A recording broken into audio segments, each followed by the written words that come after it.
Hello, everybody. Thank you for checking out another episode of Drumming in the Trenches with me, Ari, the drummer, and then Brian, the drummer. Also a drummer.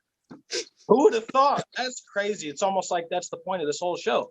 We're always hiding behind drum sets, so why not make an interview with other drummers from the area that no one really gets to talk to, because we're either A, loading all our gear up after the show, or B, setting all our gear up before we play, and you just don't have time to talk to us because we're too busy.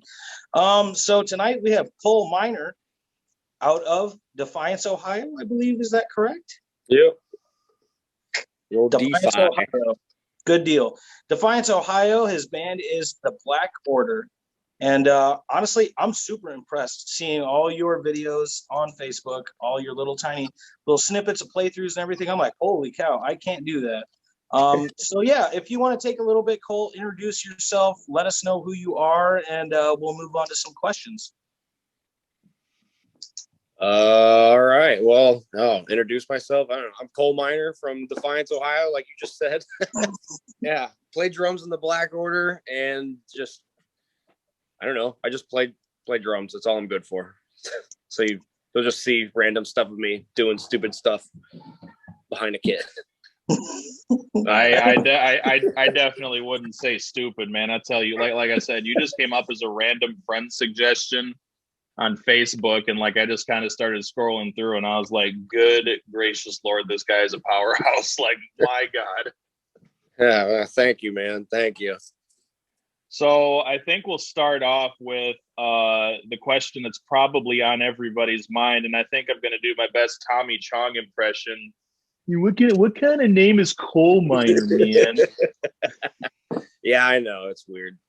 Like, did your parents just have like some sick sense of humor, or is that like not your real name? Like, it is my real name. My first name is John, so it's okay. John Coal Miner. But my dad was named I'm Coal Miner the second.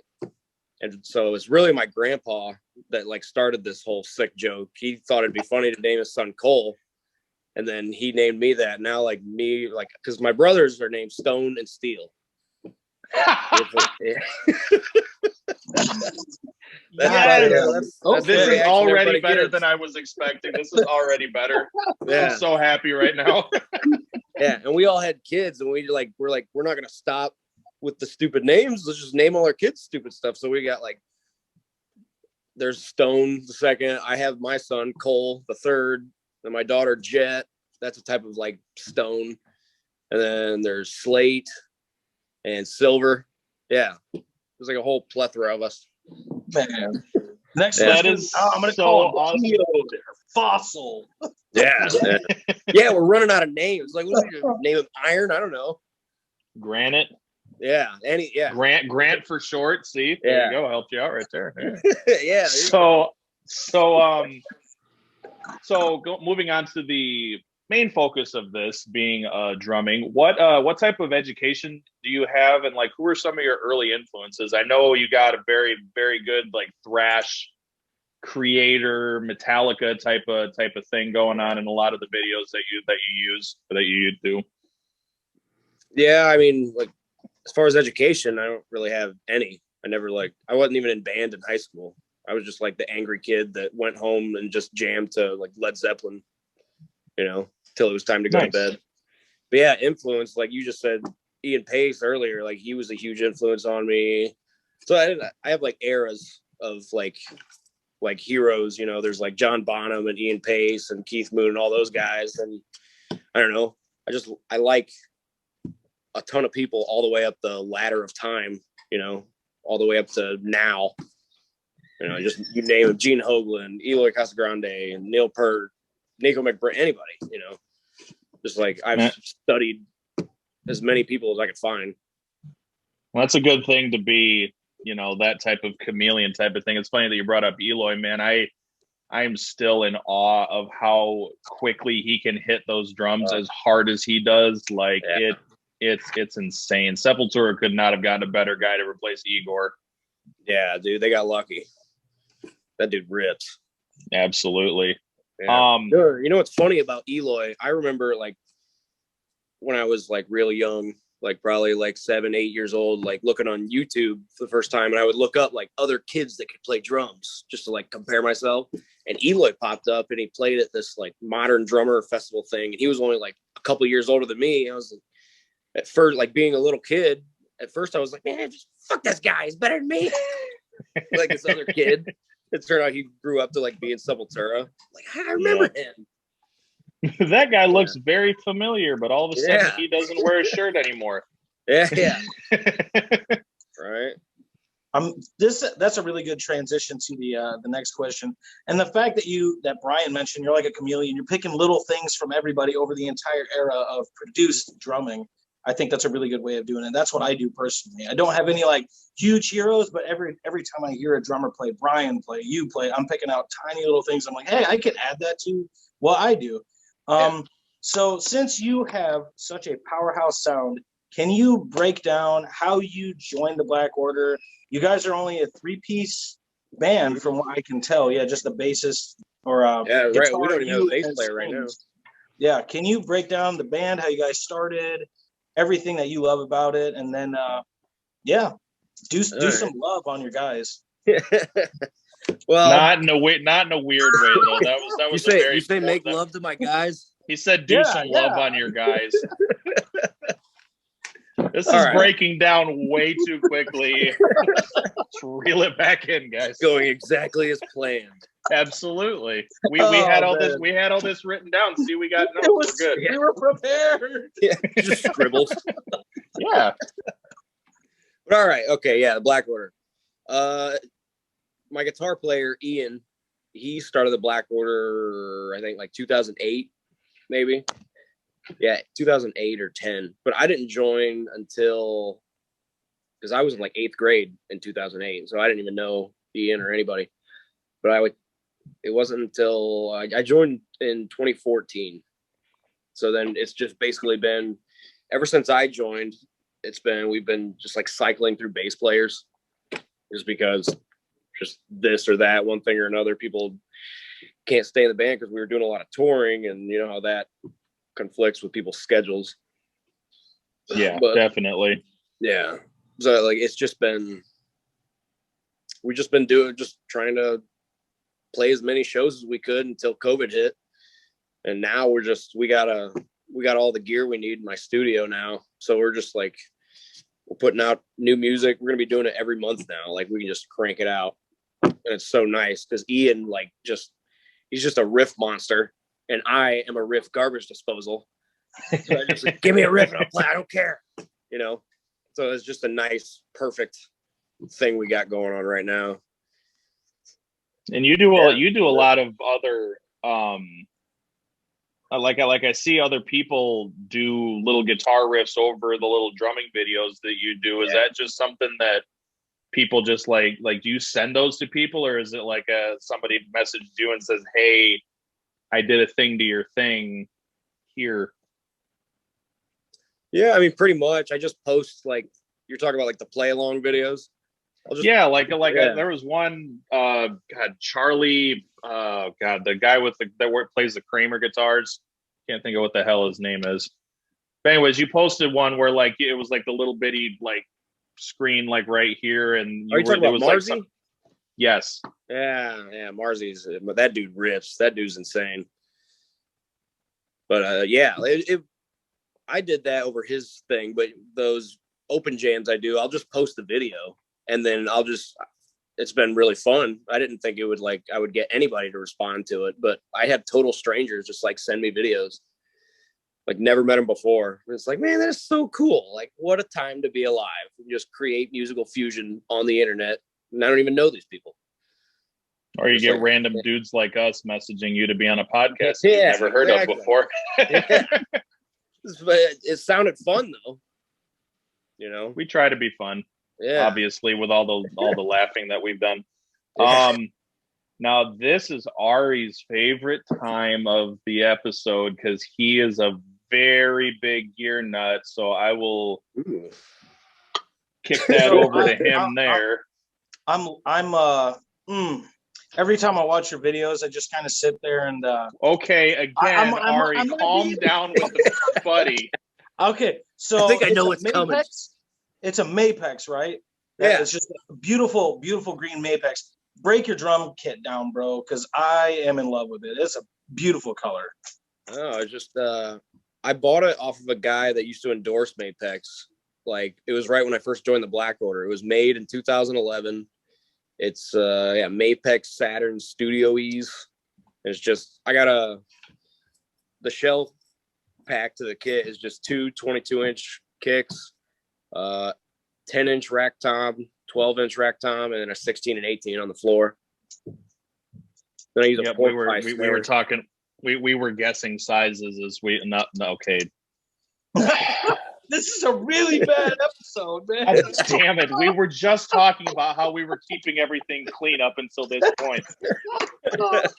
We were talking about how big the floor toms were because I noticed I use the EMAT. I noticed that you use the smaller EMAT heads with the rings on them. Was that just to kind of help with the tone or? Yeah, it stops the ring. At least is it you just basically using it as opposed to like moon gels or like one of those like big fat snare plastic thingies on it? Yeah, pretty much. I mean, I don't know. It adds like this weird like it lets you tune the drum like really really low. I like really low floor toms, just a solid thud. You know, I want it to be like my 18, like it sounds like a kick drum. And if you look at the mics on there, I have a kick drum mic on that drum. Like that's how low I want that stuff on the low end. Yeah, it's beautiful. I've been a big fan of the double ride look since I saw Charlie Benante live with it. And you have an endorsement with Paiste. Is that correct? Yep. Yes, sir. How long has that been going on, and how'd you get involved with that?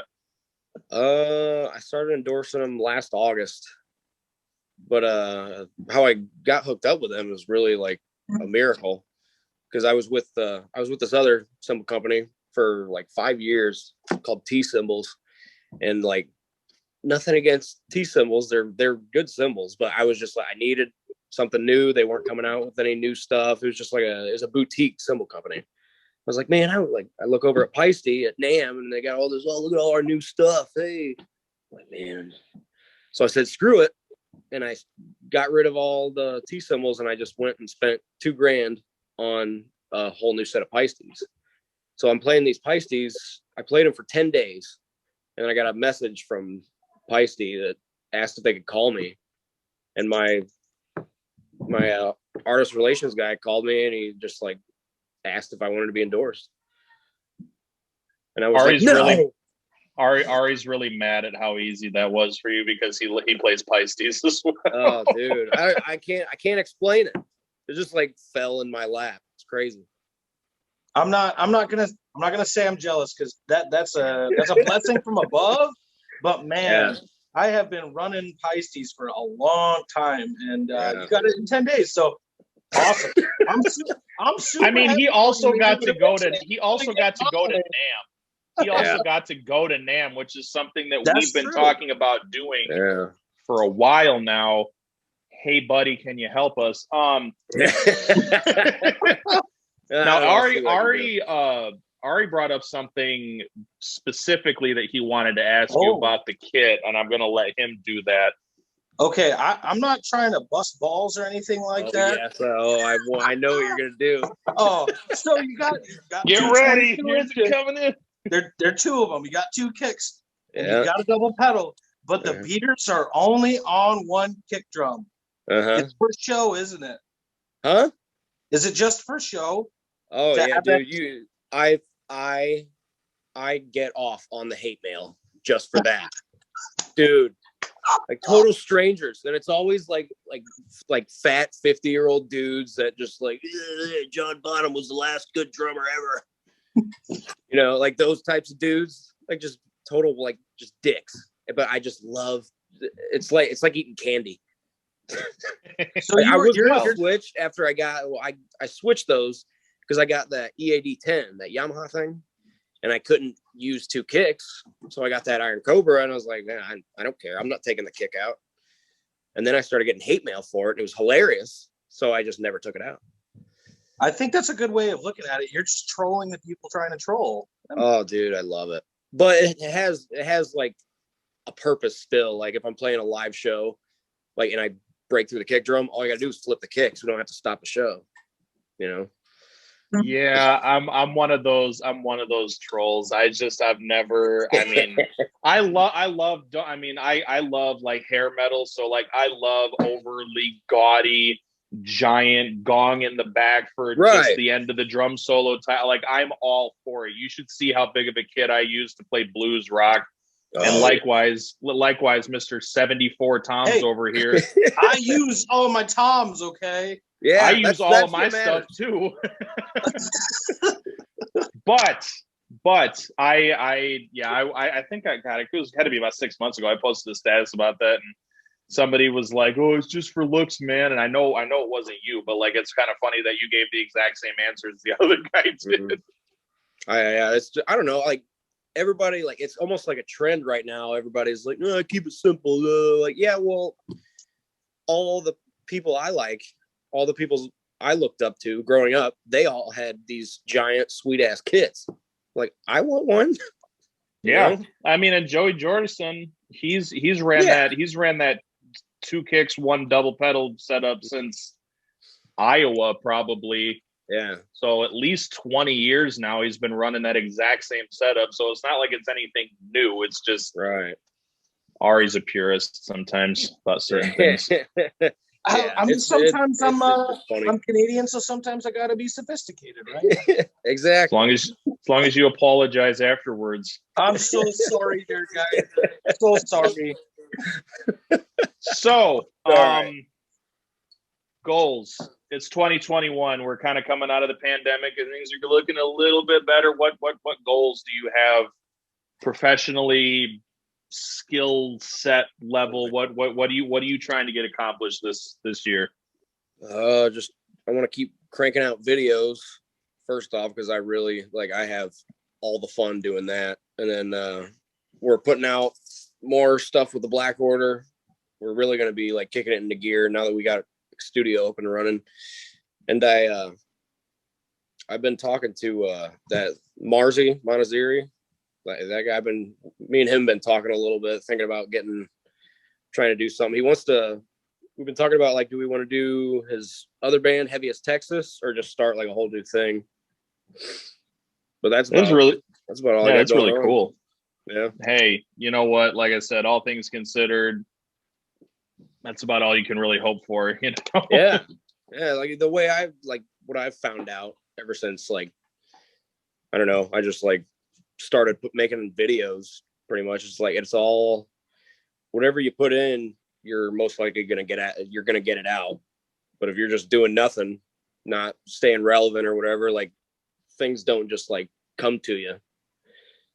Unless it's symbols. Unless it's symbols. Yeah, that's true. He's so salty. He's so salty.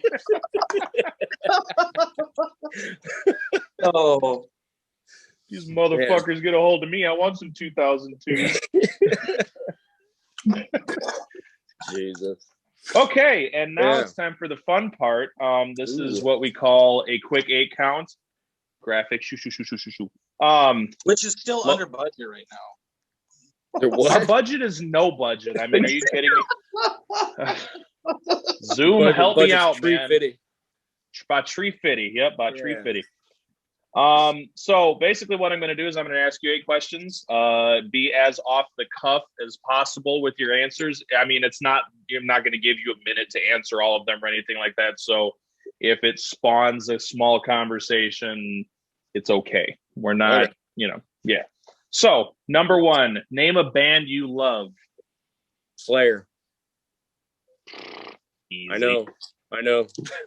Hey, you want a hard one? I don't know.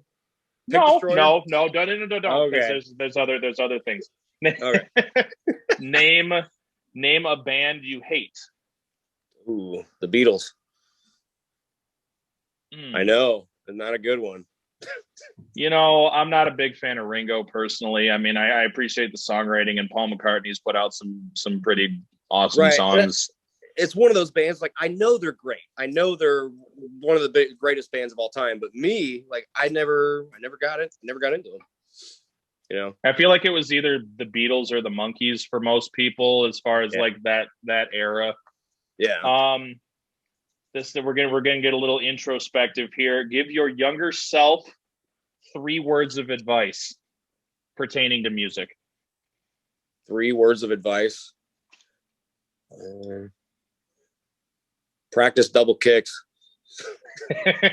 You never be fast enough.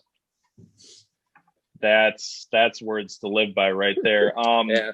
Get a tattoo on my chest. There you go. It's always necessary. There's another one. Who is your dream collaborator? Or dream collaboration, if you collaborate with anybody. I'm gonna say alive, because like this might actually happen, but like if you collaborate with anybody on one of your videos. Yeah. Like, in you talking to like just like recording songs, or just a collaboration? Okay. Yeah. Let's see here. We gotta think on that one. Let's think here. All right. Let's pick a guitar player. Probably do Gary Holt on guitar. And then on bass, we're gonna have we'll make it weird. We'll get Al Cisneros from Sleep. Just take 2 polar opposite people. All right. And what else? We got a singer? Yeah. Singer. I don't know. Bobby Blitz from Overkill. Ah, yeah. Yes. Yeah. Love Overkill. They do not get the appreciation that they should. No, they don't. Yo, like he just made trash. Yo, he just made a super group. Like, I think I'm gonna start doing that instead of. That's like the All Stars. That was like like listen, we've done like we haven't done a whole lot of episodes yet, but like that is legitimately the most thought that anybody's ever put into that question. So I appreciate that. I really do. That's got it. We got to vary it up that way. Somebody's not like right, you know? Right. Not that we've had that, but name. I'm looking forward to your answer to this one. Name your guilty pleasure band, a band that you don't, that nobody would think that you listen to based on how you look or anything like that, but you love secretly. The Smiths. Definitely the Smiths. You ever listen to them?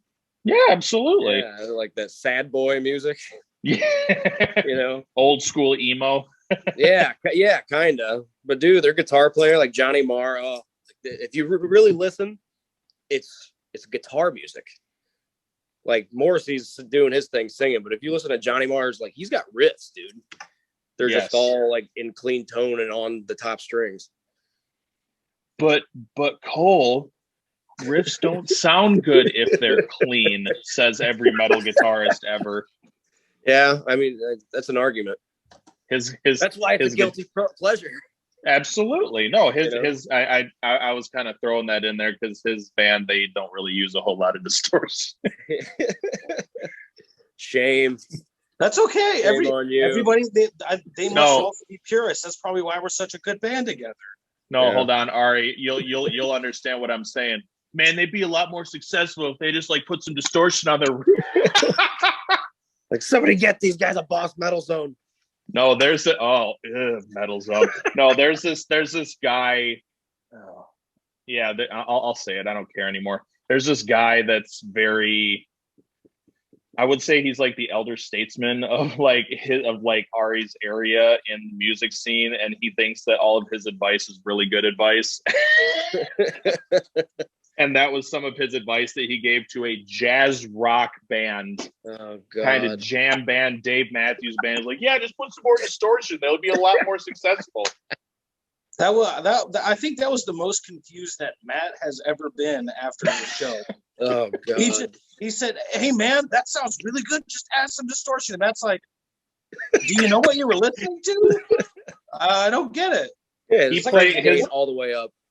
His guitar player uses like like like a Gibson Birdland, like one of those types of guitars, super hollow body, like not a distortion guitar. I don't think he would have bought it if he wanted distortion, to be honest.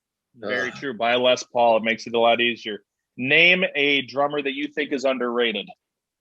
Ooh. I know it. It's on the tip of my tongue. Underrated drummer. Jason Bittner. Another Fall. Overkill again. and Overkill, but I remembered him. I remembered him from Shadows Fall. But yes, I definitely agree. That dude holds his own, man. That dude is like a machine. Yeah, I think he was in Flotsam and Jetsam for a while too. Yeah, I think he was. Like he could be with anybody. He's just that good. Ari knows nothing about what we're speaking of. He's just blank staring at me over here. I'm the gear guy. I'm not the band guy. Yeah. Sorry, Cole. Me and you. We're the nerds. We got this. Good. Name a drummer. I'm here to cover the gear. Okay. I'm here for the pretty face. His hair product budget rivals his wife's, so that's that too. Name. My hair products budget exceeds the budget of this podcast. That's not a thing. Name a drummer that you think is overrated. Overrated? Oh man. I mean, I want to say someone, but I don't want to. I think I know who you're. Hit put out on me. I think if it's who I think you're talking about, trust me, at least 2 other people have said it, so you should be fine. Okay, well, if somebody else has said it, overrated drummer, Chris Adler. You know. Oh, that is going to get a hit put out. Yeah. I thought you were going to say Lars. I was. He won. Oh, dang it! I didn't want to say anything. Yeah. Full send. The Lars is too easy. You look up overrated drummer in the dictionary, and there's a picture of him. You know. Very true. It's very true. But I mean, everybody's good in their own way. But like, you get to a certain point where it's like, we know. I remember I was listening to the S&M 2 album, and like I was playing along to it, and I kind of noticed, but I never noticed until I actually started trying to play along to it how many fills Lars Ulrich plays. In between everything. And I posted a status on Facebook, like, man, I really wonder if somebody tried to sit Lars down and be like, listen, like you don't have to do that. His 3 words were less is more. Those are his 3 words when he was a child. Less is more, bro. Yeah. And somebody brought up the fact that what his opinion is that Lars always they play the song too fast. And that's Lars's way of catching up. And I'm like, half of the time it's Lars's fault. He counts off all the songs when they play. You're the problem. Yeah. I mean, you could go on forever, with I don't know, with him getting old too, he's degrading, you know. I mean, I mean, everybody ages differently, but you look back at videos, he was actually decent in 1983, you know. I think he just got old. I think the Load and Reload albums are a little underrated. I think he did some of his best drumming on those albums, in my opinion. Yeah, I haven't really listened to him a lot because I'm so young. I grew up. Everybody just already said, "Don't listen to them. They sucked." So I just they skipped right over me. Anything after? Hold on, I gotta get my hipster glasses on right here. Oh, anything after the Black Album is shit. Right? That was what you were told? Yeah. I still live my life that way. That's not good. Broaden your horizons, man. Yeah. And the final 8-count question, unpopular opinion. Start a fight. Start an argument. What do you got? Oh, God. Unpopular opinion? Yep. I don't know if I have one. Let me think. Unpopular. Anything music related at all?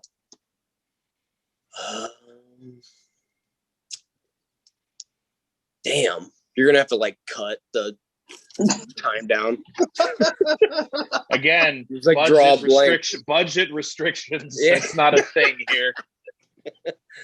All right, let's think. Unpopular opinion.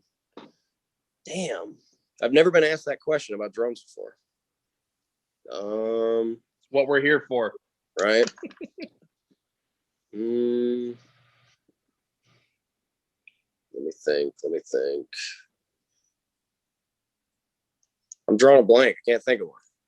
You got one? That might not be a bad thing. I mean, really. No, yeah. I can't really. You guys know one? I think gent music is super overrated. Oh, okay, yeah. Or gent. There's all sorts of genres. I don't know. I don't know. There's too many of them. Yeah. That's the unpopular opinion. Too many genres. Can we just? That's not even unpopular opinion. I know. That's the truth. Yeah. Well, that's just the straight up. That's the shitty thing. Yeah. It's just gonna keep multiplying and multiplying and multiplying. No, we're sleepcore. What? Like, I'll try it, but I know it's gonna be stupid. I'll try it, but I might not buy it. Yeah. Can I use my double bass pedal, please? That's my only question. Yeah, exactly. Yeah. Thrash jazz. That's going to be the new fusion right there. Ooh, thrash jazz. I would probably get down with that. There's hard to play. You know, Cole, you know who I'm talking about, Anvil. Yeah. Ari, I'm talking to you, Cole. So yeah. Their Anvil basically was the band that like was proto thrash before that was a thing. Like they were really heavy, and like all the thrash bands across the board named them as a really early influence. But they did an instrumental song on an album a couple years ago that used horns. So like they invented like big band thrash metal. It works a lot better than you think it does. Like yeah. I think it's called Swing Thing. If you want to look it up, it's by Anvil. It's called Swing Thing. Yeah, I'm pretty sure it's called. It's interesting. What year is it? What year is that from? It came out on the album that they were working on right after the documentary came out. So this was probably like early 2010s ish. All right. Nice. Yeah. I'm pretty sure it was off the album This Is 13. Yeah. Or the one right after that. This isn't about them though. Although I would love to get although I would, as much as I would love to get him on the show because he's a phenomenal drummer. It's about you, Cole Miner. So just to end the interview, just have you throw out some shameless plugs. I mean, plug your band, plug your Facebook page, plug your videos, YouTube, Spotify, Pandora, if anybody uses that anymore. Whatever you want to plug, go ahead and do it. Plug away. The floor is yours. Yes. Yeah. All right. Well, you're going to find me on pretty much all social media platforms. It's just at Cole's Drums on Speed. And then my band page, the Black Order Music, across all platforms. Just look up all that. And YouTube is just my name, Cole Miner. And if you follow me, you'll just see me just random crap all the time. Just banging it out, just like we do. Boredom's a hell of a drug. You know what? We've had enough sexual innuendos to fill an entire season, so I think we will end on that sexual innuendo. Yeah. Well, thank you for being on the show, man. We really appreciate it. This was a really cool interview. I enjoyed the looseness of the laughing and the jokes, and you know, I probably could have filled up an entire montage of That's What She Said jokes. Yeah, there was quite a bit. Yeah, that's what she when said. You make a commercial for it, just make it all like sexual innuendos, like put no content in it. Yeah, that's pretty much it. Oh, drumming in a trench is. Yeah, pretty much. So Ari, do you want to close this out for us, brother man? Sure. Thank you, Cole, for being on here tonight. I enjoyed it a lot. This was a good time. Brian and I would like to say thank you for watching again. This has been Drumming in the Trenches, episode 5. Check us out next time. In this one, I think we're pretty much done. Thank you, everybody, and I hope you have a good evening. Hell yeah.